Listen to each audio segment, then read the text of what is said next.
As a somewhat casual player, I still earn up to 61 gold an hour when doing Dragonfall. Meta events are the most diverse way of earning gold in Guild Wars. Some take about an hour, others only 7 minutes. There are events across all biomes, and while some can be completed almost solo, others require a full map. Almost every single meta event has one thing in common, however. They are efficient gold makers. Some of the lowest income meta events are still bagging above 10 gold an hour according to the fast farming community, and it gets better from there. The best metas can expect to give loot worth anything from 40 to 70 gold an hour. In fact, the thumbnail in this video has been made from the average gold gain of the 4 example metas I'd like to highlight in this video. Before we get into the meat, I'll be upfront that I'm not always able to get the gold per hour numbers that the super optimizers at fast farming are. If you've watched the first video in this series, you'll know that my philosophy is to only optimize to the precipice before it actually intervenes with fun. To accommodate for that, I'll count up every resource I get from the meta events and the time it takes me to complete them to give you my accurate gold per hour count as well. So you'll know the stats for the hyper optimal as well as the optimized casuals, which, to be honest, still almost match up and in some cases exceeds the hyper optimized runs. Meta events in general have several pros and cons. I will list them out here before we move on to the how and how much of the specific metas I suggest running. Pros. On the pro side, meta events are extremely profitable, only beaten by strike missions on convergences. They require no actual player skill and can be done regardless of your class, build, or the like. And they are popular enough that there will always be people doing them. Cons.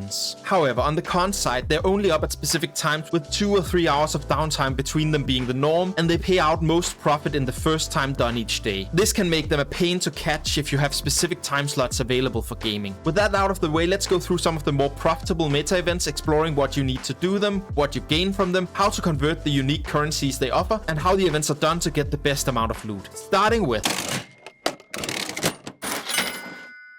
Deep in the Mist, the Elder Dragon Tarir has crashed into the domains of the gods themselves. Wounded but healing, we set out to finish him once and for all. This map's meta event is not on a global timer, but rather with each new map generated starts on another meta, the Battle of Dragonfall, requiring people to do random events to raise 3 camps to tier 4 preparation. Once there, breaking the Crystal Dragon begins. To access Dragonfall, you have to complete a part of the Living World Season 4 story, specifically Episode 6, War Eternal. And of course, you can use Teleport to Friend to get there without completing the story, but it only works if you have Living World Season 4 unlocked. If you have access to End of Dragons, I also heavily suggest getting the Jade Bot upgrades that allows mobs to drop a bag of magic trophies each minute. It costs between 7 and 8 gold to grab, but pays itself off easily over the normal course of play. A rudimentary understanding of the LFG system is a blessing here. You're only really interested in the second part of the meta, breaking the Crystal Dragon. If you can find a listed squad that says it's already on that part, that's a great start. To find a squad, open your social tab, standard hotkey U, then find the Looking for Group tab. Navigate to the Living World Season 4 and click Dragonfall. Find any group that mentions something along the lines of meta and join it. Look at the top left. If the commander's name isn't in a green box, right click them and click join on map to make sure that you're on the same instance of the map where the meta occurs. And finally, you might want to get the karma bonuses purchased from this merchant, though that represents a significant investment only really worth doing here and in the Sandswept Isles, where it unlocks the main income from that event. More on that later in the video though. For now, you got all that? Good. Then let's first take inventory off. Completing this event leaves you primarily with a bunch of Mistborn modes and volatile magic, as well as a hefty chunk of unidentified equipment and materials. In my test runs, this comes out to about 24 gold and 58 silver for the 24 minutes of the event, which would mean about 61 gold, 45 silver per hour. This is up against the hyper-optimal players at Fast Farming, who puts this event up at 68 gold per hour. The difference, I believe, lies mainly in me not having the karma and experience bonuses bought from this map, which would grant me significantly more karma and a couple of extra spirit shards, as well as them timing the meta to taking only 19 minutes to my 24. After the event, you're left with Mistborn modes, karma, spirit shards, and loot. Loot is the easy one. Throw all those materials into bank storage, as you might want to use them in the future and don't want to pay the 15% trading post fee for that. Then sell all of your identified gear packs and salvageable white loot. Quick note here is that it's worth identifying the rare gear and salvaging it if you need globs of ectoplasm, again to avoid trading post fees. And lots of project might want those globs, especially once you begin considering legendaries. The Mistborn modes are a map currency that can be consumed to gain volatile magic. The best way to convert volatile volatile magic to gold is to go back to any volatile magic collector, like this one in Dragonfall, or this one in Eye of the North, and spend the magic and gold on trophy shipment crates. These have a value of about 2 gold 8 silver per 250 volatile magic and 1 gold put in. This means that each 250 volatile magic is worth another just about 1 gold 8 silver. The karma is worth about 8 silver, 23 copper per 1000, and the spirit shards are valued at 80 silver per shard, though you will often gain significantly more. The conversions of these materials are a bit more specialized than it makes sense to go into in this video though, but I will link the video on spirit shard conversions at the end, and the karma will be upcoming in a video on daily and weekly purchases. Once all camps have reached max level, 12 events spawn around Dragonfall, 4 in each of the 3 biomes. You want to have all these 12 events tagged, as they reward a Mistborn key each. These keys unlock the Mistborn coffers at the end of the event, as well as after each champion, so if you want maximal gain, you need to get as many keys as possible. The way to achieve this is to teleport and skyscale around, killing a few mobs at each event before moving on to the next. This is accepted culture, and only rarely do anyone begin finishing events before tagging them all, which leaves everyone time to do the same. Once you've tagged all 12, begin finishing up the events. Once all the events are done, a countdown starts before the middle opens up, and you have to destroy 12 vulnerable spots on Purgatory. Nothing really drops during this time, so simply make sure to help out as much as possible to get it done quickly. After the first 6 spots, 3 bosses spawn. These also drop nothing, but need to be brought down around the same time, so keep an eye on the health bars and help out where needed. Then the next 6 spots spawn, and you kill them to complete the event. This teleports you to a cliff with a bunch of Mistborn coffers. Open these while waiting for the champions to begin spawning. 9 champions will spawn, and most squads have a specific route to kill them in. Join the squad and follow the commander. After finishing up all the champions, the map will count down to reset. You can do this meta multiple times a day, unlike many other meta events, without losing out on a huge amount of gold. If you want to do that, check the group finder for a squad in a new map and join them there. And that is Dragonfall in a nutshell.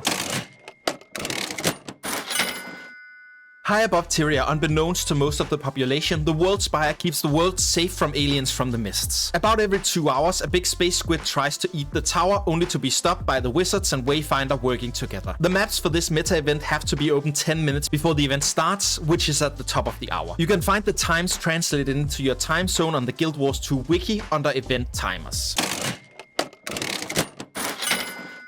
To access Amnytas, you have to complete a part of the Secrets of the Obscure expansion story, specifically Chapter 6, Tower of Secrets. This allows you to access the Wizard's Tower, from where you simply walk over to the northernmost portal, which leads to Amnytas. If you've completed this story on any character, there will also be a portal in Lion's Arch that any alts can use. And of course, you can teleport to friend to get there without completing the story, but this only works if you have Secrets of the Obscure unlocked. Having a weaponsmith, artificer, or huntsman crafting profession at level 400 will unlock one of the most profitable aspects of this event, but it's not required to start getting the resource needed for the crafts. And definitely get that Jade Bot Magic Trophies upgrade if you have EOD, as mentioned in Dragonfall. Also, as mentioned in Dragonfall, a rudimentary understanding of the LFG system is a blessing here as well. Because of the map having to be open 10 minutes before, you'll see commanders opening up their squads early, and it's unlikely there will be any late squads. If the squads fill, you won't get the meta this time. Therefore, 10 minutes before the event begins, open your social tab and navigate as per Dragonfall, except this time you're looking for Secrets of the Obscure, Amnytas, and any squad posted under any variety of meta. Ready? Good. Then let's take inventory of... Completing this event leaves you primarily with a pouch of Stardust, as well as a bunch of Stardust collected through the event, and a hefty chunk of unidentified equipment and materials. In my test run, this comes out to about 24 gold, 44 silver for the 26 minutes of the event, which would mean 55 gold, 98 silver per hour. However, you almost always have to wait before the event because the map has to be open at least 10 minutes before the meta starts, and I haven't counted that here. This is up against the hyper-optimal players at Fast Farming, who put this event up at 54 gold, 86 silver per hour for their 20-minute run, meaning I actually beat their profits. The 361 pinches of Stardust make the most money, and I converted this at a rate of 4 silver per pinch, coming up to 14 gold and 44 silver, where Fast Farming themselves assume profits of up to 4 silver, 36 copper per. I lowballed it to compensate for the fact that making multiple weapons, though inefficient, makes the wait for selling more bearable.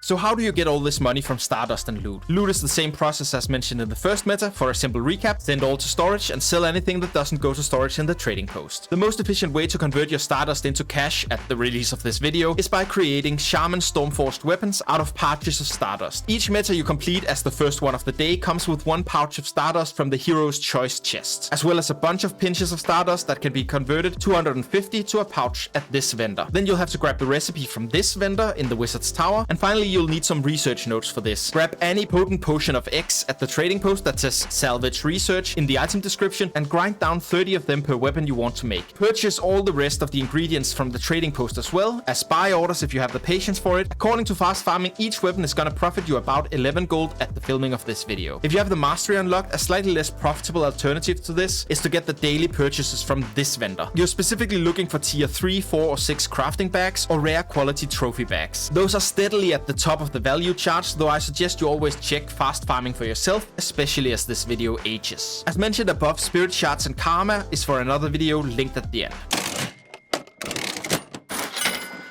In most meta events, it makes a real difference to max out the participation meters, which caps out at 200%. I admit, even when commanding this meta, I average around 80 to 90% each time. More would require you to take part of every event, even as players often spread out between the events. It's not worth stressing about, so just ignore your participation score. You will get the Hero's Choice box either way, and that's the most important single piece of loot. The event starts, each of the 6 bastions will be attacked by tentacles. If you want to optimize getting to most of them, generally they seem to be taking out in the order natural, obscure, balance, strength, knowledge, celestial. Though it differs a lot and you will likely miss one or two. So I suggest down prioritizing balance and knowledge as they are the most difficult to get to. When all 6 are taken down, a 3-minute timer will count down and 3 more events will then spawn up on the central tower. Again, if you want to optimize, the southernmost is often the one completed first, and then the left, and then the right. After all 3 events are completed, you will go to the central platform and kill 4 tentacles. People generally go clockwise with these, and after that, Norris is open for attack. But before you charge in, however, find one of the 3 green circles and stand in it until this big ball hits the center of the map. Otherwise, you'll be sent to the Shadow Realm and have to find a beam of light to get out. When you've beaten up Norris a bunch, it will activate Growing Anxiety and 3 platforms will have to be taken again for more Guardian spawns. This time, the right one is usually completed first, then south, then west. Then it's back up and beat Tentacles and then Norris again. As Norris is about to go down, you have to stop and go play Simon Says with Dagda for a while. Then mount your Sky Scales and pew pew the eyes. I find Eye of Gluttony the last one to go down often, so I generally focus on that. When that is done, you're done. Remember to pick up your 6 small chests that don't auto-loot even if you have the Pack Commander Mastery. Oh, and 2 more details. Some of the tentacles can mark you for death. Some of the special actions clear that mark. It's a big skull with green stuff around it and it disappears when cleared. On the central platform, you have to step next to a golem to get the special ability. And there's a phase that doesn't always come up. Sometimes Norris shakes things up by making the spire inhospitable and sending you down on your Sky Scales to kill tentacles on the World Spire. Doing this makes you a hero, as most people seem to just kinda hang around in this phase. Once done, the fastest way to get back in is to teleport back to Bastion of the Natural and grab a portal from there back into the fight. And I believe that is Defense of Amnytas in a nutshell. Deep in the jungle of Maguma, the golden city of Tarir is under attack by the minions of the Jungle Dragon. Free it and the immense riches of the Exalted is yours for the taking. This meta event starts every 2 hours, with the pre-event starting up at 1:45 and the Octavine itself starting at the full hour. Going there for the pre-event secures you a spot in the map as well as most of the participation for bonus rewards. To access Auric Basin, you have to complete a part of the Heart of Thorns story, specifically the prologue Rally to Maguma. This gives you access to Verdant Brink. Running down to the southwesternmost corner of this map, you can find a map portal that leads to Auric Basin. As usual, you can teleport to Friend to get there without completing the story, but it only works if you have the Heart of Thorns unlocked. Most of the profit from this event comes from a series of corridors filled to the brim with chests, and to open these you need Exalted Keys, which you can buy from map vendors for Aurelium. You can also gain them from completing events and from picking up the pilfered Exalted Remains from the Hero's Choice chest at the end of the meta. I always pick this as it is convenient, and the other best option is only valued at 60 silver or so. Gatebot upgrade! Guess the third charm's the charm! Seriously, it's a great extra passive bit of income, and having mastery with the Exalted also allows you to get a bonus event with loot right after the event is over, at which point a bunch of people pile this difficult champion to make it free. Just make sure not to clump or you might go down. With that out of the way, let's first take inventory off.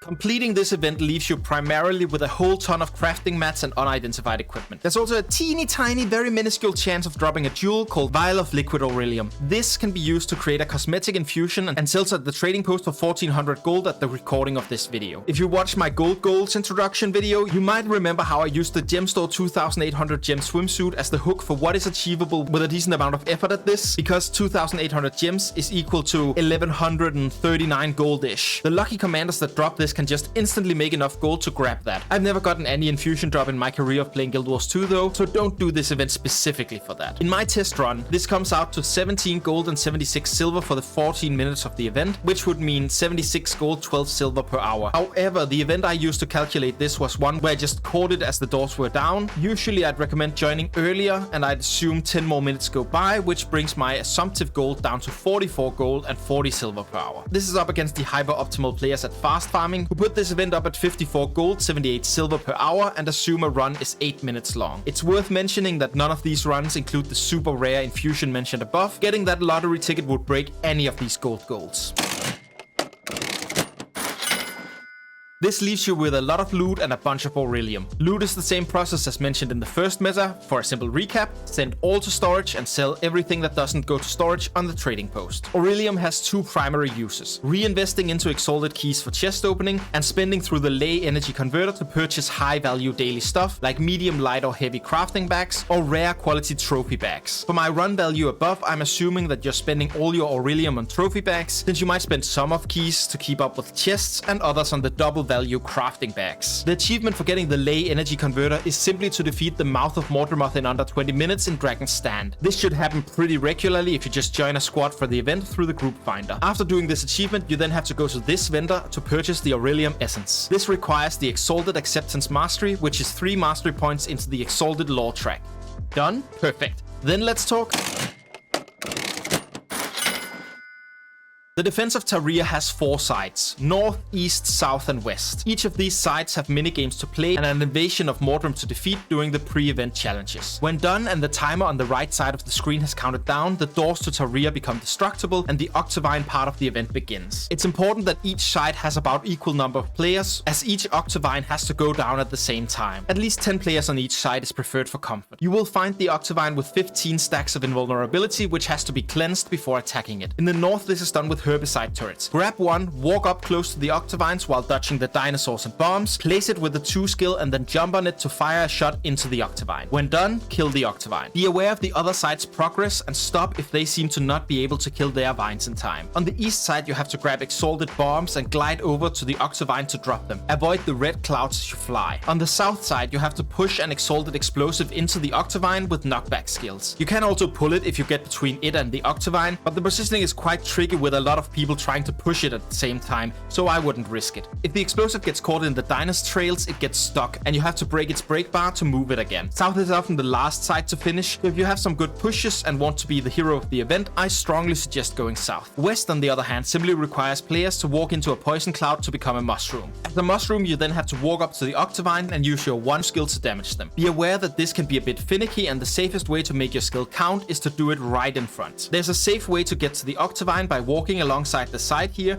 and using your jump skill plus glider to get to the vine. When all 4 Octavines are down, the event itself is over and it's time to loot. If you move quickly down the hole, and being on a mount here is nice as it means you don't have to worry about dying from the fall, you will find 2 exalted in a room. Go to the right as you enter to help fight the exalted trader, which requires the mastery to get the loot from. When that is down and you've looted its chest, go to the other side for the hero point fight and get that bit of easy loot too. Then proceed through the door and you will enter the long corridor of exalted chests. I like to grab all chests as I go, but if you're low on keys, I suggest simply going for the large and grand exalted chests. The grand ones are the ones that drop the infusion I spoke about earlier. Once you're through the corridor, that's the event in a nutshell.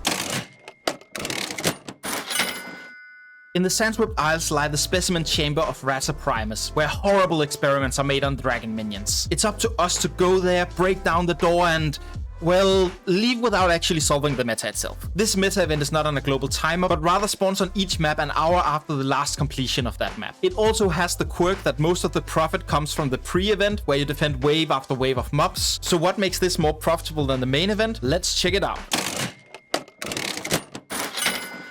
To access the Sandswept Isles, you have to complete a part of the Living World Season 4 story, specifically Episode 2, A Bug in the System. As usual, you can teleport to friend to get there without completing the story, but that only works if you have Living World Season 4 unlocked. Most of the profit from this event comes from a mechanic that you have to unlock. More specifically, you have to purchase it from Ethel, the volatile magic vendor around here. You're looking for Karmic Retribution. You can purchase this permanent zone-wide buff up to 3 times, with all 3 tiers costing a total of 30 gold and 16,000 volatile magic. The buff makes every single mob you kill drop a karmic shard giving you 50, 100 or 200 karma depending on the level of the buff you've purchased. That unfortunately means that there are some investment needed before this event becomes extremely profitable. The fastest way to gain the volatile magic you need is to do the Ice Brute Saga strike rotation and convert the Eternal Ice Shards to Living World Season 4 map currencies before consuming them for volatile magic. Otherwise, questing in any Living World Season 3 or 4 zone and harvesting and consuming the map currencies will get you there. Also check your bank to see if you have any stored up. And all together now, if you have End of Dragons, grab that Jade Bot upgrade for magic trophies. Expensive, but always pays itself off real quick. You can purchase the Sandswept Empowerment as well if you plan to farm this event a lot. It gives bonus experience per mob killed, which adds up to 30%. I've not personally found it worth doing, as I only do this event to keep up with the karma for the good money conversions, but we'll get to them. First, let's take inventory off.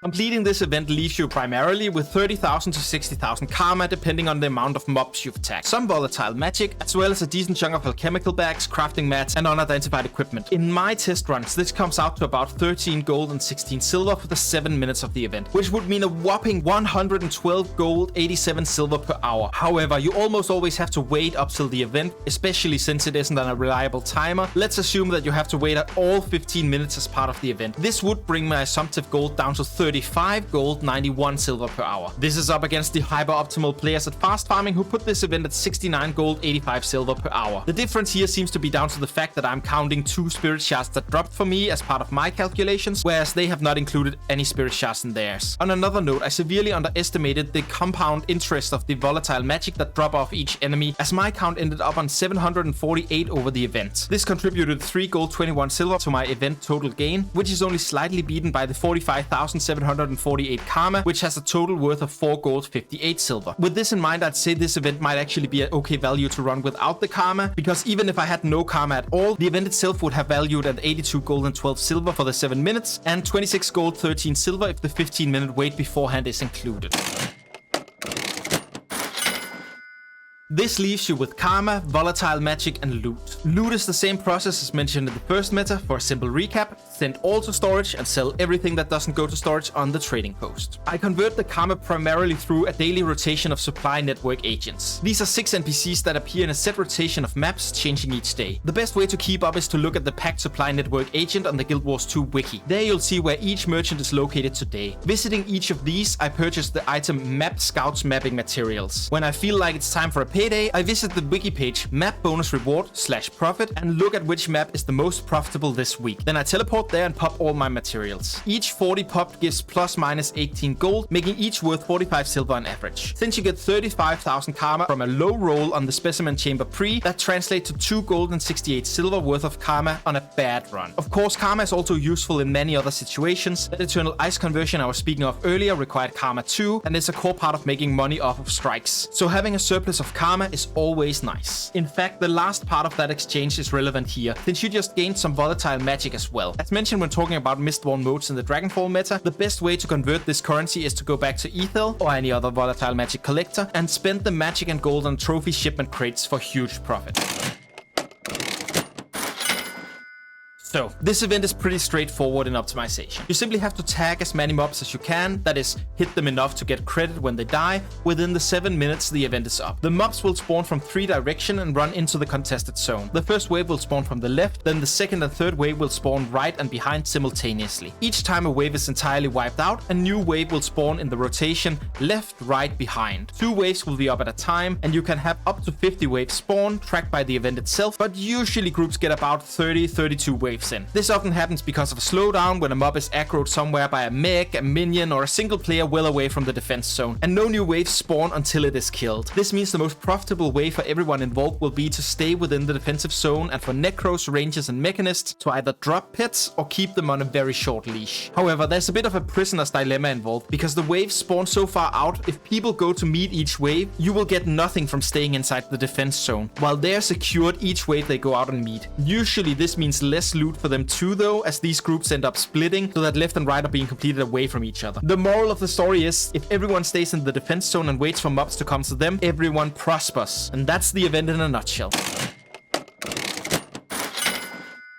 On the edge of the Jade Sea in Canada, a mining operation is in trouble, and Well, something in me really resists going back and opening it up to film, so I won't cover this in this video. My reasonable explanation is that this will show you that you don't need to do any specific meta event, no matter how profitable, to make good gold. Yeah, that sounds good. In fact, while the 4 I have suggested in this video are some of the top earners, I personally only run Dragonfall rarely. It just hasn't appealed to me as much as the other ones, and I haven't actually unlocked the sky scale that makes that easier to get around. Tarir is my favorite one of the bunch, which means I run that a disproportionate amount of times. And beside this list, I also enjoy that all 3 meta events in Amnytas are up almost all of the time, which means I can do them whenever I feel like doing a meta event. So if you have the Secrets of the Obscure, I definitely suggest them if you're unsure on what to do with the next 20 minutes. I might break down more meta events in future videos if you're also interested in that. Here I just wanted to make sure there were enough examples to get everyone a chance at a good meta. If you haven't watched my gold gains introductory video yet, I highly suggest that, as I explain how I approach gold making as a whole. Otherwise, if you want other ways of making gold, this approach for spirit shard conversion might interest you. Till then.